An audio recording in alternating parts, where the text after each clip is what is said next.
All right, so here we are. We're starting out our new video series to go through teaching you guys about how to reach Muslims, what we've learned, and the strategy we've developed together.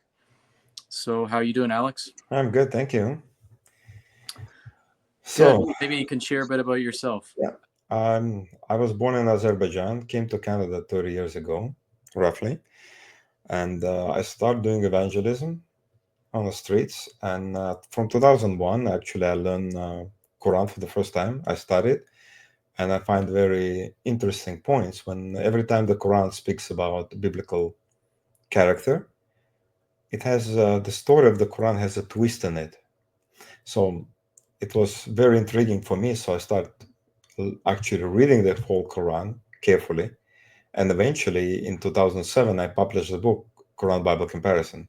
And I came down the streets with a book table next to the Dawa table, right in downtown Toronto, in the heart of Toronto. And I start giving away books and then eventually Bibles and New Testaments and other solid Christian literature. So until basically beginning of the pandemic, I was doing in the streets with the friends of mine, and we've been interacting with many people of Mhm. different faith and backgrounds, including a lot of Muslims. And I was very frustrated with the Muslims didn't go anywhere in the first several years.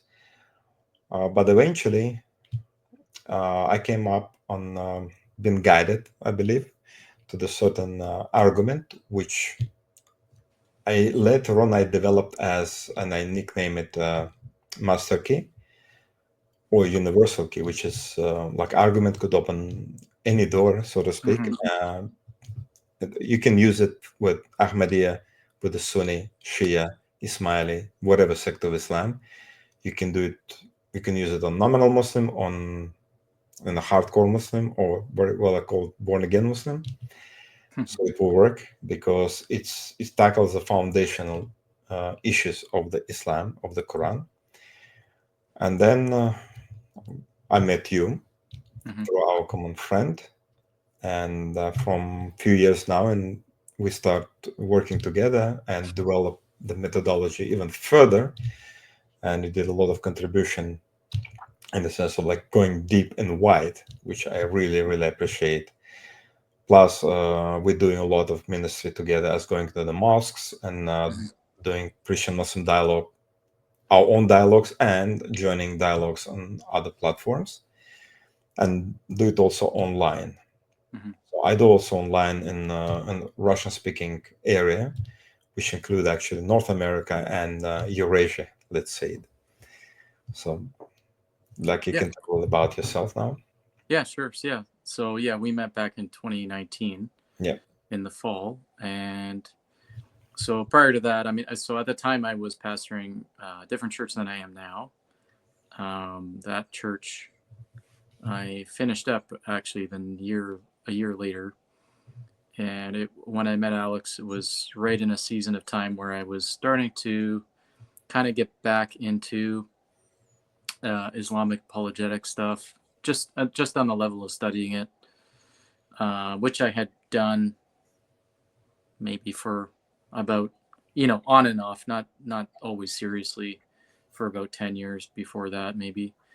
Um, well, I guess it was pretty serious at some point there because I think when I met you, I had a file of like extensive notes, detailed notes about 100 pages long. Oh, yeah, I remember that. Um, I rarely ever use it anymore now that we met and we were doing different stuff. So, yeah, at that time, I was just trying to learn, like, okay, so I knew that there were lots of Muslims around and I'm pastoring I'm in Mississauga.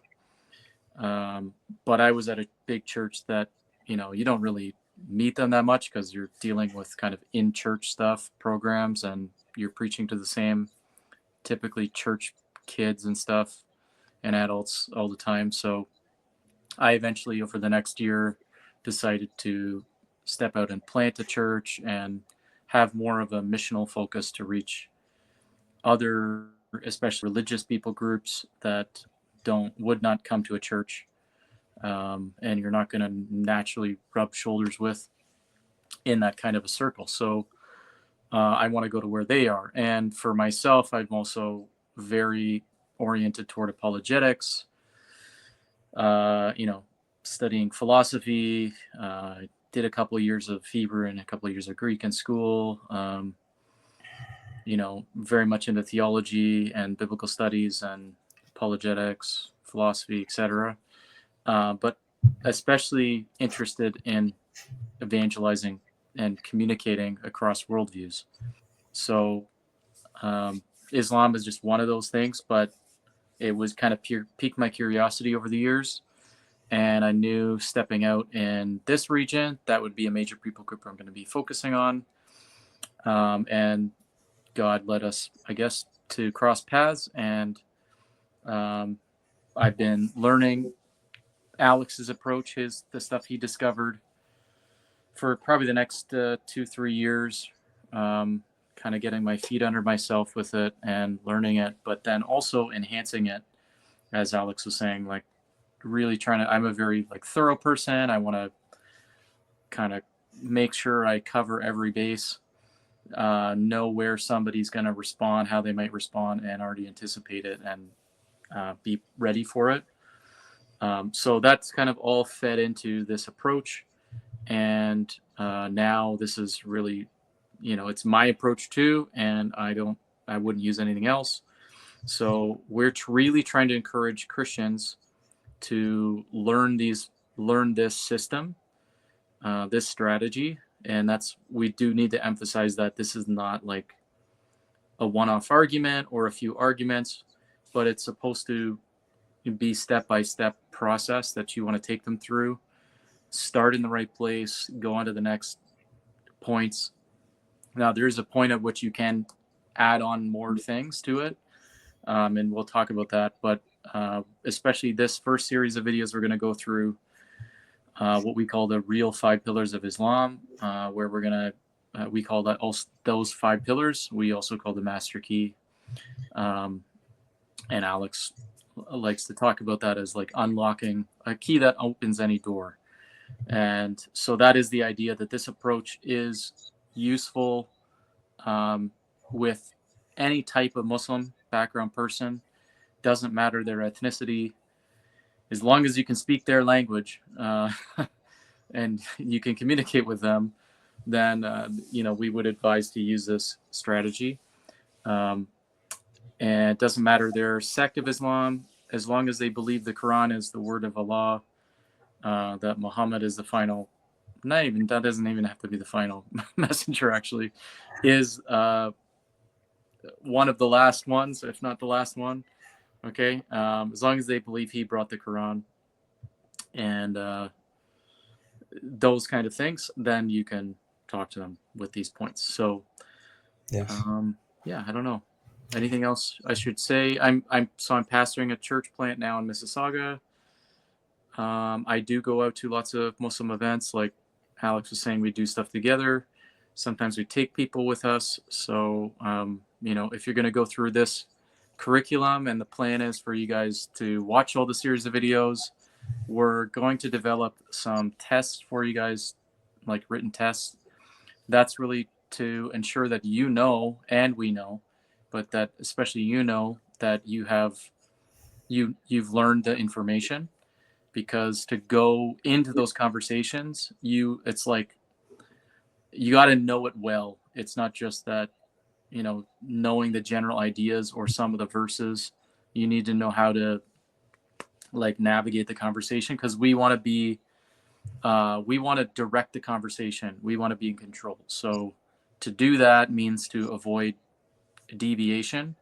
And anybody who's talked with Muslim people knows they are like masters at redirecting the conversation and pressuring you. Not all of them are aggressive, but some of them that are, they will like really press you into answering what they want to talk about.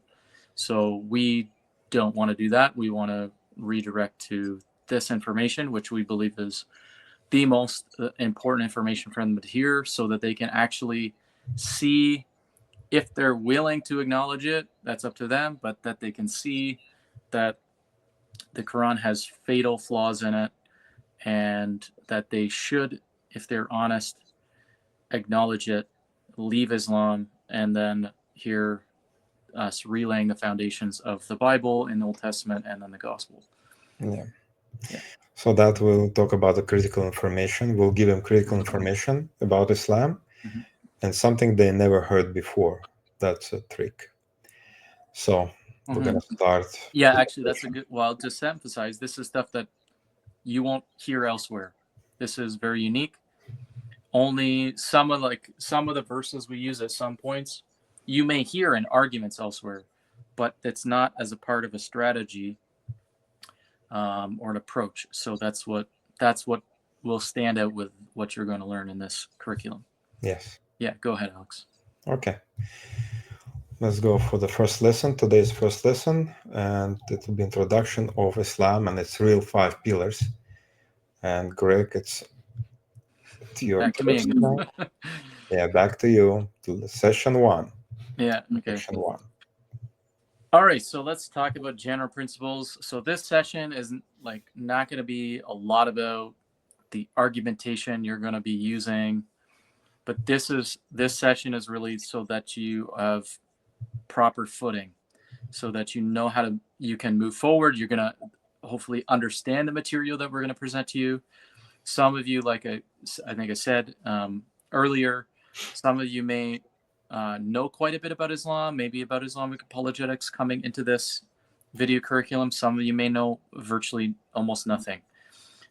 So if you don't know much about Islam, the different kinds of sources and texts and some of the terms, Arabic terms that you just need to know anything really about Islam. We want to cover that in this video. Hopefully we cover enough of it. There's always more things to talk about, but hopefully we cover enough of the essentials that you can move forward, understanding the sources that we're going to be using in later videos, because we are going to interact with primary sources, not just the Qur'an. Qur'an is just one of them. Of course, most important, but it is just one. So we want to cover that. But before we get to the terms, we want to lay some general principles about how we're approaching all of this. And these are presuppositions or principles that we definitely stand by and are on our mind really when we're doing what we're doing. But some Christians who are talking with Muslims don't necessarily share these principles. So this is very important that people hear this from us very explicitly stated. So the first point is be respectful. Now, like I said, this should go without saying. Okay, it should go without saying to be respectful to other people in general, and Muslims, and the people that you're trying to share the gospel with. I mean, yeah, be disrespectful when you share the gospel. No. Okay, so be respectful. I'm just gonna go through the point. Oh, you got it on the screen. Great. Go through the points. I'll just explain each one a little bit, and then I got some passages I'm going to share with you, which, of course, these points are mostly coming directly from Scripture. So the first is be respectful. The second is be open to correction. A truly wise person, the book of Proverbs teaches this quite a bit. I'm not sure if I have any verses on that, but essentially being open to correction is the sign of somebody who is wise. They want to learn. A fool doesn't want to learn. A fool is arrogant and thinks he knows what he's talking about when he doesn't really. So when you're actually corrected and shown that you had something mistaken, you should acknowledge it and adapt and change as a result and follow the truth. So if don't care really about truth, then you're not going to be open to correction. So we care about truth most of all. So we want to be open to correction. That means even by Muslims. There's a tendency that Christians don't want to lose on anything. So we should lose if we've got something wrong. Okay, so we of course we want to win, but we want to win because we've got what's right and true that we're communicating.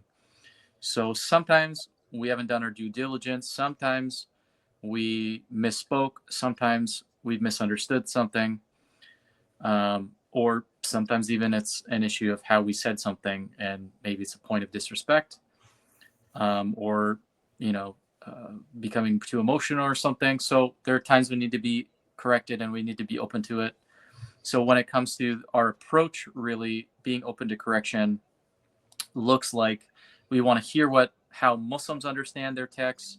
We want to be open to what they say about it, not just what I say about it or us as Christians say about it as outsiders. And we are more liable as outsiders to misunderstand and interpret things incorrectly because we don't actually come to it from a believing disposition where we want to believe what's there and we want to make sense of it and we want to harmonize it, right?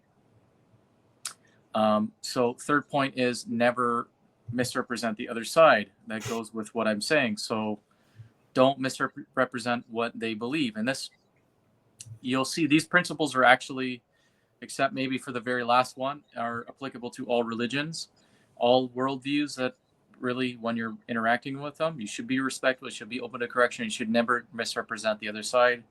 We want to have an accurate understanding of the other side, and we want to dismantle the other side, and we want to show them what's wrong with that side and then what is right about what the Bible teaches. So to do that well, you got to know what the other side believes, and including the text. Like, people and text are different things. Sometimes the person doesn't believe what the text really, or has a misunderstanding about the text. So you want to know both the people who are like believing people and like saying that they follow the Quran, and you need to understand the Quran and their sources. So now we're not saying you need to be an expert in all of those things. We're going to show you the points that you really need to know, but don't misrepresent the other side on these things. So 4, don't go on a fault-finding mission. Read charitably and extra carefully.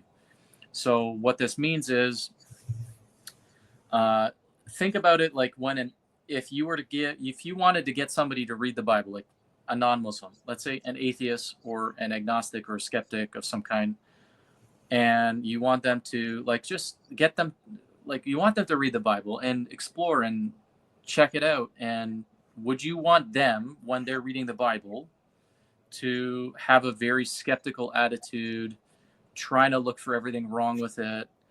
No, you want them to come with an honest, hopefully even humble mindedness when they are reading it, and hopefully they're even trying to study it.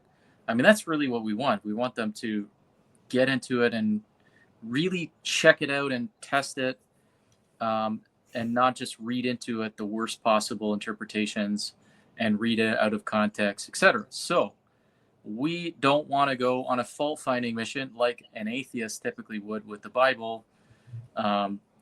When we're reading the Quran, we don't want to go on a fault-finding mission, or the Hadith, or there's any sources that they use. Doesn't mean there aren't faults there. It doesn't mean that you won't find them. It just means that we don't want that to be our only goal, but we want to actually really try to be careful in trying to understand what we're reading, and consider like how you would want that skeptical person reading the Bible to react when they find something that they think is a fault. Would you want them to talk to you as a believing person? Yeah, you would. Would you want them to seek clarification first? Would you want them to consider alternate ways of interpreting it? Would you want to consider them to look at the context more, to harmonize it with the rest of the Bible if they think it's an internal contradiction? Of course you would. So we can do the same thing. And that's not a problem, because it actually, if you go to the next point, number 5, don't straw man but steel man the other side. So the more that we do this, actually, the better position we are to make their side actually stronger. And you may be confused at that, but we actually do want to make their side stronger and then refute it or dismantle it. So instead of straw manning the other side, where you're making like a weak representation of their side, usually based in uncharitable readings and misunderstandings, accurately understand them, read it in the best way possible, giving it the best arguments you possibly could to defend it, right? That's what we want to do. We want to steel man it, not straw man it. We want to make it stronger, not weaker. And when it's in its strongest form, refute it. Because if you can refute it in its strongest form, that means they don't have anywhere else to go, right? Their options are out at that point. Whereas if you attack a weaker version, a straw man, they can go to somebody else. Oh, some other more knowledgeable Muslim, like their imam or scholar or their more devout uncle or whatever. Yeah, he already knew those issues. He's already, you know, adapted his views in light of that. So they'll just adopt that. That's not what we want. We want them to leave Islam and to believe the Bible. So steel manning is very important. 6, don't defend every point. Focus on only on what matters. So this is something that I have had the habit of doing in the past, and I think many Christians, especially Christians who are into debating and apologetics, we want to win on every point, and that's not like a wrong thing. Like you should want to win if you've got the right points, and you shouldn't want to make mistakes. So that's fine, but don't defend every point. Meaning, when they say things, and you will find many Muslims will say many things that are wrong and that are based on misunderstandings and myths and uncharitable understandings and historical falsehoods and on and on and on, right? And if you bite onto responding to correcting, clarifying something that they say that isn't related to the main points that we're going to try to drive home for them, it will become a rabbit trail. And you will not get off that trail, and you will never get back to the main points. So we want to avoid that. So one of the key principles to avoiding it is don't be quickly offended by something that they say. That's like, obviously they're going to say things that are blasphemous toward Jesus and the Bible, and they don't all do that, but a lot of their guys do it. And don't so from that posture, you might want to defend every point because you're offended. Well, you need to get over it and not be so offended and grow a thicker skin. And a way to do that is actually knowing what are the main points you need to get across. So as long as you can categorize that is not related, that's going to get me off track. That's also going to be emotional. I'm not going to go there. So I'm just going to let it go. And then pivot toward what matters. Okay, so try not to win on everything and defend every little point. Yes, and we're gonna show you what is really important points. Yeah. That matter. So you're gonna focus on them, not on anything else. Yeah, and even with the points that we share, I think we're gonna do it a pretty condensed, like basic version for this first series of videos, and we're gonna expand on it more points, and you're gonna get more resources and stuff that goes more in depth. But you need to know the basics first. But that, having said that, what we have found is, let's say I have a point, like the first main point we're going to go through is establishing the Torah from the Quran. What does the Quran say about the Torah? You can use a whole lot of verses to defend that point and show what the Quran says about the Torah, the Old Testament. But you may find, oh, this one isn't going anywhere, but this one will. Okay, so who cares about the first one then? So just let it go. Don't defend everything. Know what you need and move on to that. Okay, what's the next one there? No double standards. Okay, yes, very important.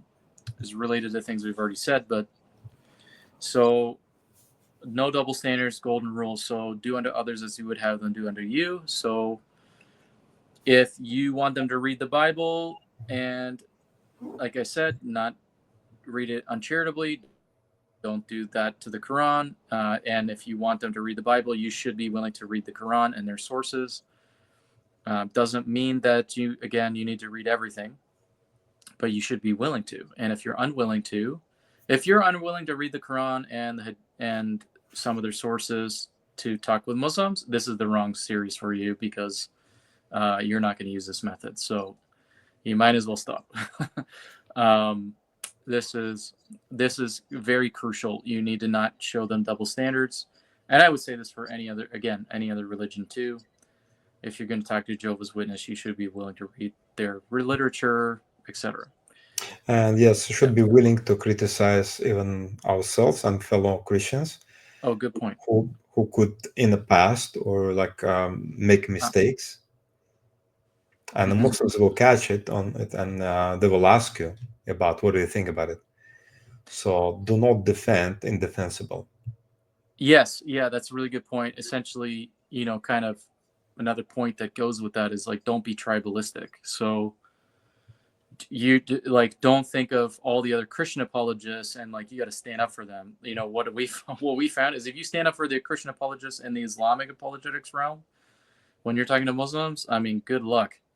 A lot of these guys have really, how do I say it?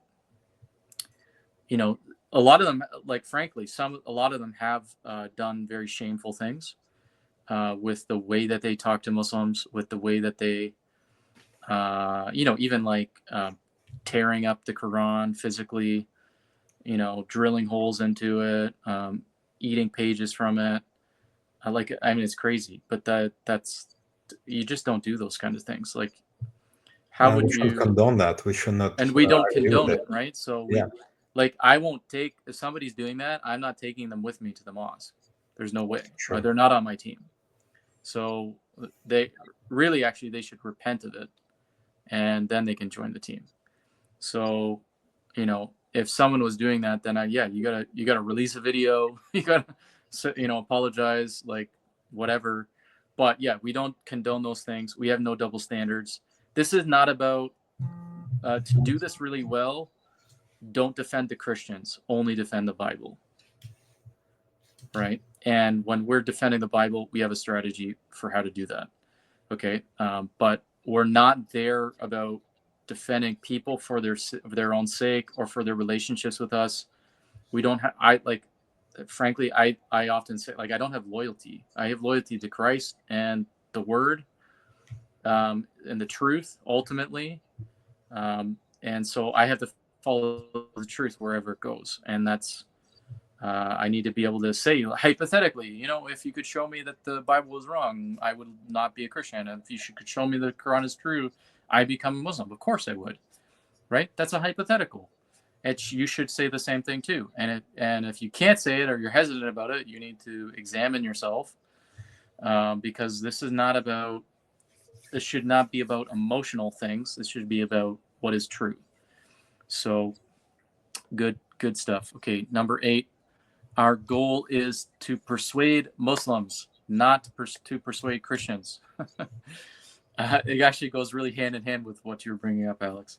Yeah, so I like to say, I don't care what you think about the arguments, really. I only care about what the Muslims think. Because our aim is not to persuade Christians like you watching the video, that Islam is false and the Quran is false and the Bible is true, Christianity is true. You already believe that. So I don't need to do any convincing. If I give you an argument that we wouldn't use in our method, okay, about moral issues in Islam, or I don't know, textual variants in the Quran, whatever it is, um, you'll probably just accept that because you think that, oh yeah, that's another problem with Islam. But if you use those points with Muslims, they won't accept it. They will argue with you about it, and obviously going to defend Islam and the Quran and Muhammad. So that's what they believe. They should try to defend it. Okay, so you don't have a vested interest. They do. So what will actually penetrate and get through to somebody who has a vested interest, who has a loyalty and a faith, is going to be different than somebody who doesn't. Okay, so our approach is built on trying to persuade Muslims, and we are actually trying to persuade them. Some Christians don't believe in the word persuade. I don't know why. Okay, maybe they think because that means there's no room for the Holy Spirit. If you're one of those, you also, I would say, need to learn more too, because the Holy Spirit does not work contrary to human intellect that God has given us. He made us in his image. An essential aspect of that is having a rational faculty, reasoning, thinking, communicating. In fact, he commands you and me to be part of the Great Commission, to share the gospel with people, which means communicating the gospel, which means you have to speak in a way that they're going to understand it. You're going to have to reason with them so that they'll see that it's true, and they'll weigh out the evidence, and etc.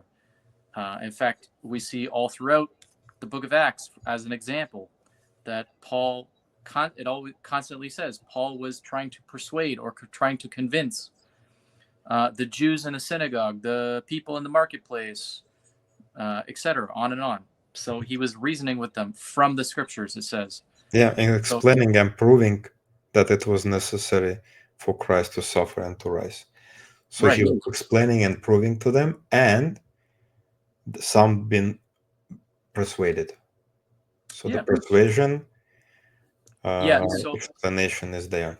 Yeah, so trying to persuade doesn't mean we're going to get someone to agree. We try. So, but ultimately, whether someone's going to agree and going to believe and follow it is up to them. They have a free will. If you're a Calvinist, okay, I'm not a Calvinist, okay, so we believe that they can respond. If you believe they can't, then you can believe that God can make them respond. They still have to respond, okay? So the point is, it's not up to us. We're not going to, in the sense of, we're not going to make them make their response for them, but we got to give them the best information and the best arguments and evidence so that they're in the best position to respond the way they should. Yeah, and we're going to pray for God to save them, because salvation is from the Lord, not from us. And even pray for how you're going to communicate, like how you approach communicating it. And that part of that is your emotional state, your heart toward the people. We're not here just to give arguments. We are there. That's a big part of it, but we care about them. So if you don't care about Muslims, it's also not for you. We're here because we actually care about them. We want to reach them. Some Christian apologists, I think, are more in it to win arguments and blast Islam and, mock it. We're not there to mock. In fact, that's not part of our approach. So we're there to care for them. And I want to add that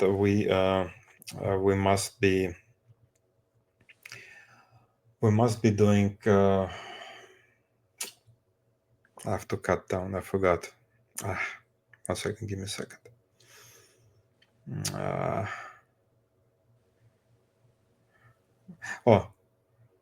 And also we have to become their imams. We have to become their teachers. Yeah, they have to respect us to the utmost level. We cannot make mistakes, even small one. We cannot say something which is impolite, incorrect, which is counted as mistake. So everything what we make as a statement in our conversation, it must be bulletproof, waterproof, whatever you call it. It should not be refuted by any argument from him or from Muslim apologist or Muslim imam or Dawaist, doesn't matter. It must be absolutely perfectly fit into our dialogue, so they will respect that. At the end, that's what we find out. The Muslims respect the way we talk, how we talk, and about what we talk. Yeah, let me explain that a bit more too, because I think I don't know if it's unique for Islam, but it almost feels unique that you really need to know what you're talking about, and they will catch you on any little thing. So that's why Alex is saying it. And when you don't make any mistakes, yes, their respect goes way up for you. And when we're not saying don't make many mistakes, but anything you need to know everything. No. Don't make any mistakes on these points. Then, and deliver it in the right way. Like Alex was saying, he used the word impolite and incorrect. So impolite, that means etiquette too. So this is more than the strategic points we're going to give you is also how you comport yourself with Muslims. That is very important too, and they can catch you on that. So, dress modestly,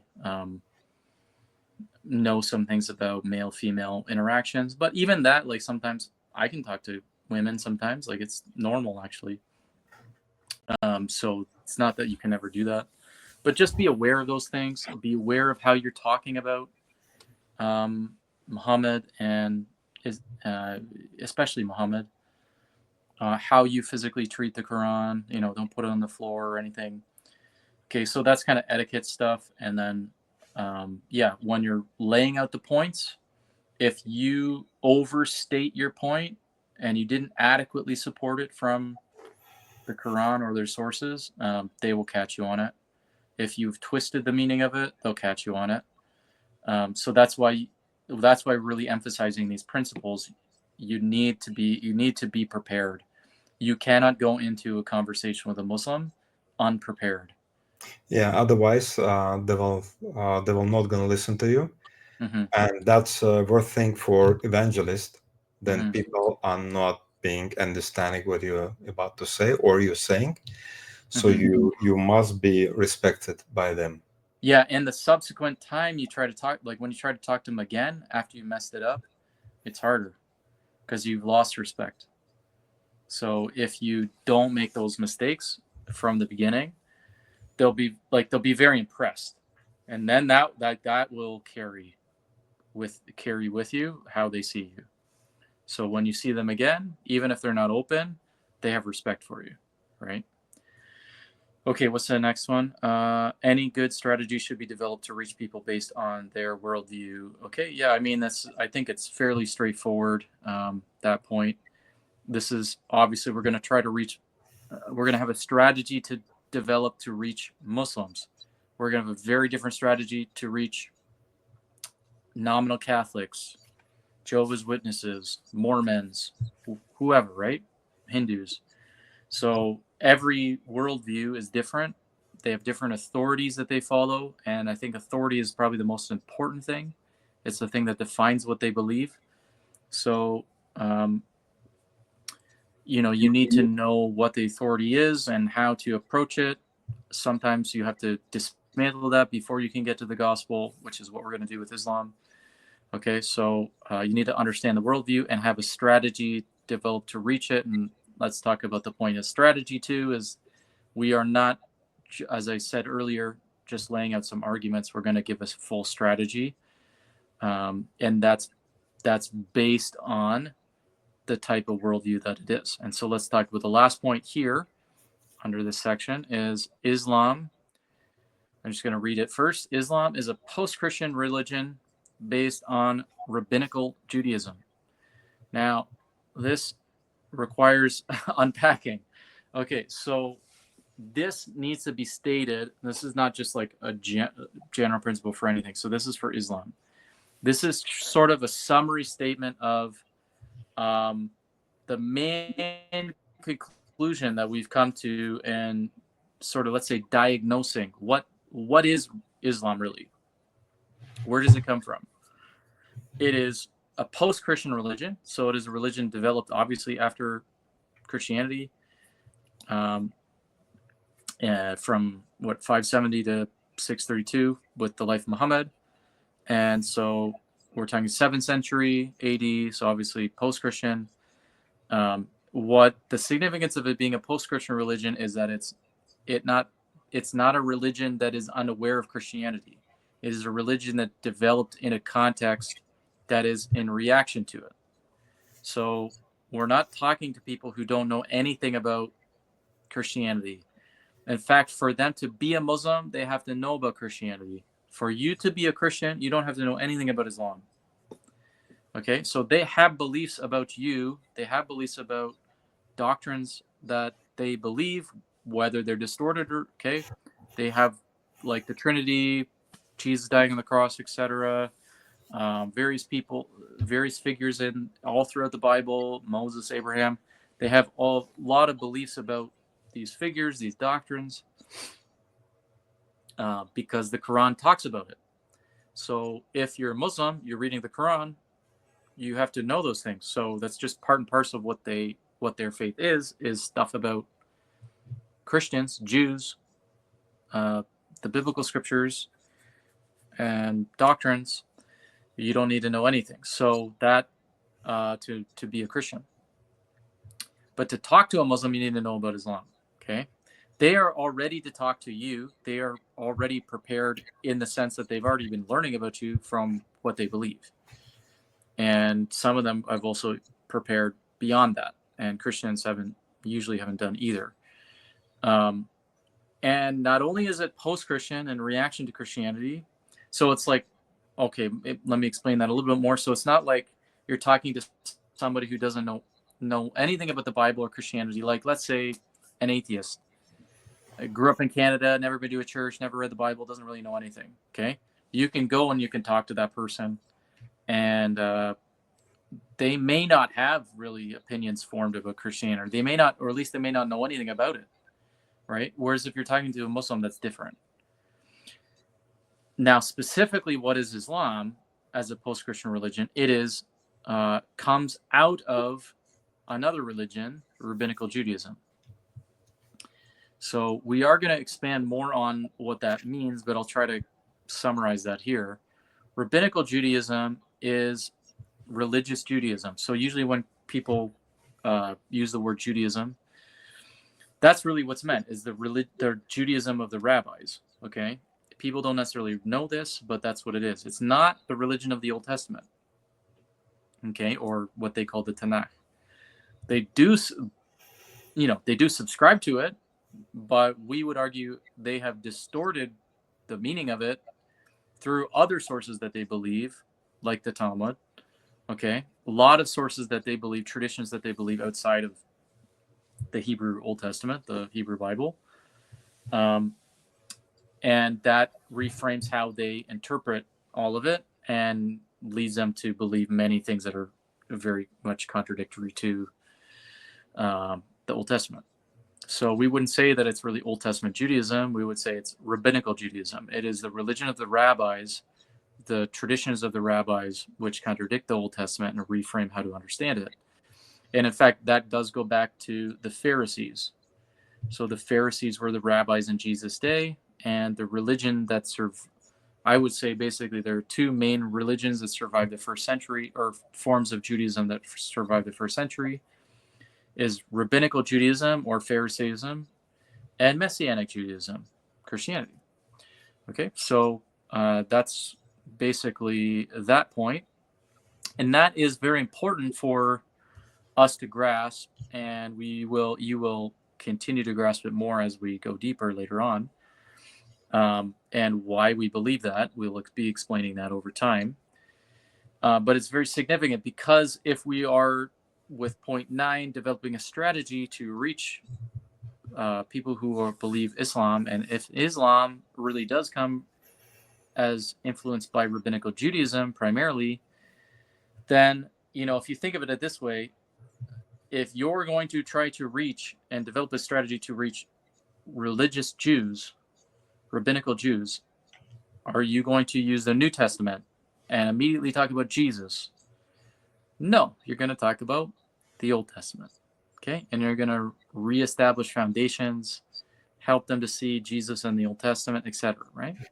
So similarly, if Islam really is just a sort of a deviant form of derivation from Rabbinical Judaism, then you're going to focus more on the Old Testament, which is what we do. Yes, we're gonna explain it more in the third part of a trilogy, Midrash Connection.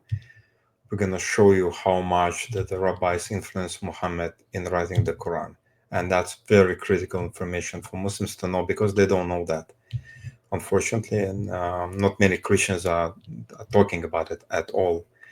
And another unfortunate things when we deal with the Christian apologist or speakers and lecturer, like somebody who work with the Muslims, I think it's almost everybody insists that in their understanding, Islam is like offshoot of Christian heretical sect. Mm-hmm. And then Muhammad was surrounded by a lot of heretical Christians who influenced him to write the Quran, Mm-hmm. which I think it is incorrect view, because Muhammad definitely, according to the Sirah and what we find in the Quran as a traces of it, he was heavily influenced by the by rabbis who've been Pharisaical Jews, like they believe in oral Torah, not only in the Torah, the written Torah as we think, right? Mm-hmm. But oral Torah heavily influenced. Even We'll today, like explain in those Judaism. concepts more in a bit, maybe in another video. Yeah, Sure.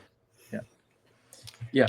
But it's very important to see it, and actually, once you become more familiar with the issues, and then you see that as, oh, that is the reality, it's like a light bulb moment. So it really illuminates Yeah. everything that you see. So yeah, Alex, I think we should maybe cut the end of this video. We'll bring it to a close, and then we'll start Yes. another video to continue. Sounds good. Okay. See you next Yeah. time. Thank you. Okay. Bye bye.